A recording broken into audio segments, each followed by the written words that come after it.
everyone, welcome to my vlog. For today's episode, we're gonna do a house tour.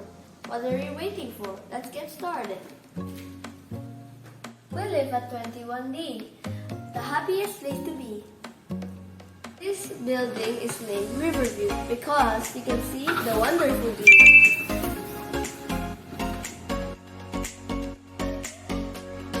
In the morning, you can see the trains speeding along the rails.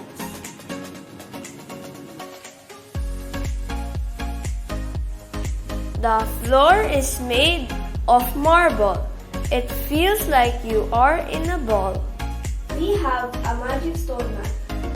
Every time I take a bath, the water is absorbed very fast.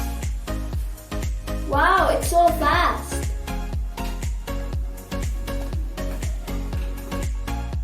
Here is my bed, and this is where the video ends.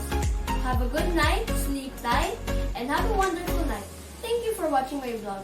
I hope you enjoy it.